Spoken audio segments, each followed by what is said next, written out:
Multiple platinum singing star Kelly Clarkson sprang from humble Texas roots before shooting to stardom in 2002 as the first ever winner of American Idol. Kelly continues to dominate the charts with the powerful vocals and outspoken lyrics that have earned her 3 Grammys, more than 20 million album sales, and the honor of singing at the second inauguration of President Barack Obama. When it comes to something that I really, truly believe in, and it's my gut feeling and it's right, I do not sway from that. I'm a very strong presence as a female, and I totally get that from my mother. She put herself through, like after her and my dad got divorced, put herself through college, like worked really hard, raised 3 kids. She's just a very strong individual. That's why I'm kind of interested about this ancestry stuff too, is because there's got to be a whole line of us in there. You know, we've got to get that from someone. I was 5 years old when my parents divorced, and our family kind of separated. I didn't really have a relationship with my father after that. I don't really know a lot about my past, and I just newly engaged. And, you know, Brandon knows, you know, quite a bit more than I do about his family, and it'd just be nice to learn about my past and have that help me for my future. My mother, pretty recently, like maybe the past 2 years, has been just gravitating and trying to find out more about our genealogy. I'm really excited to actually use all the stuff she's, you know, gathered, so that way we want to start from scratch. Yeah. Come on, Joplin. I've invited her to my home from her place in North Carolina, and it will be super exciting to see what she's put together. Well, thanks for coming to Nashville to help me out with this. I didn't really have much connection, you know, as young with any of our past family members. So I was wondering what made you all of a sudden in the last couple years really get into genealogy? Well, pretty much the same thing. I had no connections in my family either. And I'm at that age where I want to know my ancestors. I want to know their hopes and their dreams and what kind of people were they. Yeah. Now, I did find some things online on the internet. There we go. You're going to go to the Rose family. Oh, wow. Okay, so there's me. These are your parents, Niall and Mary. And then it ends on Isaiah, who is my great-great-great-grandfather. Yes. Right on. Is this as far as you got, right? Yes. Okay, just so we can start from there. Okay.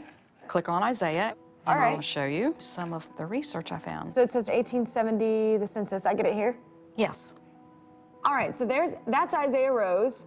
Isaiah Rose, 28, male, white, coal digger. Coal miner's daughter, coal miner's great-great-great-granddaughter. Okay, so if he was 28 in 1870, he would have been 18 or 19 when the Civil War started, right? He would have been the right age to been in there. So you can always go back to And Isaiah. if he's in Ohio, then he would have been What? a Yankee. Could have been, but you never know. You got to go back and check. I hope he was a Yankee then. I don't want the other one. There's a way that you can find out. Go up here to the search, Okay. and go down to military records. Oh. Okay, so now put his name. Type his name in. Isaiah Rose. And now search. Search. Okay. Isaiah Rose. There's 2 of them at the top. The side Union. Score! 18th Regiment Infantry. He was a private. And the other one, which I think is the same one. Yep, side the Union, Ohio. 63rd Regiment. So it's the same guy. So he was in it twice. Like, I'm wondering, did he go out and did he go in? How do you find out more? The best place to go to find, the information is go to Ohio. All right. Well, thanks for the start. You're welcome. You did a lot of the work for me. All right. Oh, the journey begins. I know. Well, I'll see what I find and I'll come back. And let you know. have to come back and tell me what you found. I'm going to keep it a secret. No. You're not allowed to know. No, I have to know. I started. Finding out my 3 times great-grandfather, Isaiah Rose, was fighting on the Union side of the Civil War. That's a relief. To me, the Union side was fighting for freedom for all Americans, and I think that that's a huge thing to recognize, like, you know, what it is to be a free man, a free woman. so I'm curious, why did Isaiah Rose fight? And what was he doing in 2 different Union regiments? Because Isaiah began his service in Ohio, Kelly is heading to the state capital, Columbus.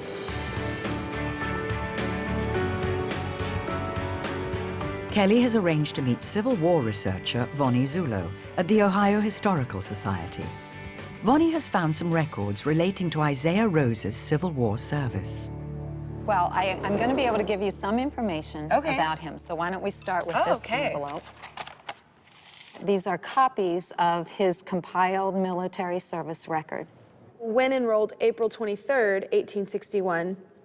Didn't the war start around then? Like, did he enroll right away? Yes, he enrolled right after the war started. The first shots were fired at Fort Sumter, like April 12th of 61. Oh, so that was fairly quickly. Right after that. So do you think since Isaiah joined so quickly that he was, you know, quite the patriot? I mean, is that like, was he against slavery? It's really hard to know exactly what would have been in his mind, you know, as an individual soldier. But I do know that there was a lot of patriotic feelings in Ohio, in his hometown.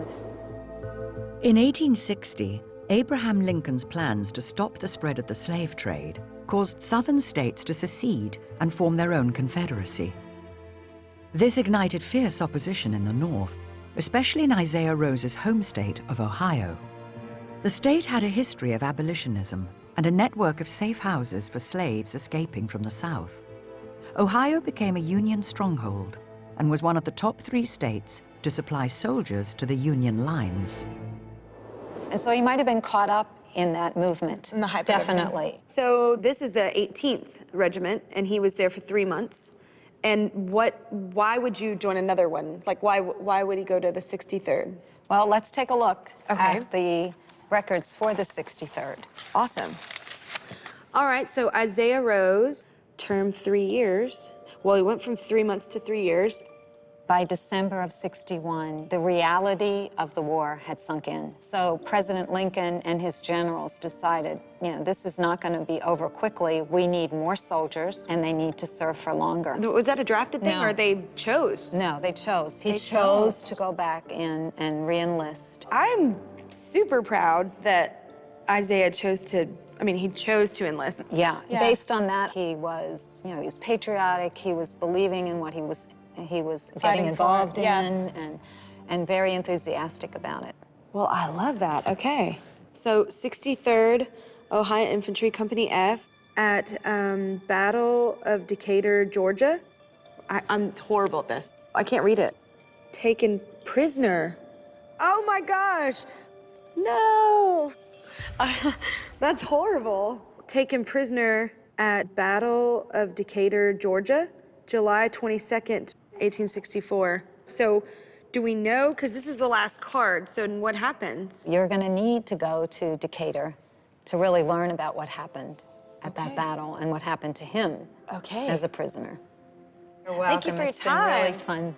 When you're talking about men fighting in wars, you think men, you don't think boys. You know, my 3 times great-grandfather was 19 years old, like when he's fighting a war, you know, in his own country. Civil war is almost worse than, you know, war from afar, because that's your home, that you're fighting the people that you live with.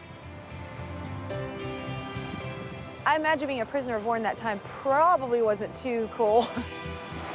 I'm just curious of, you know, how that went down and what happened afterwards. I can't wait to find out.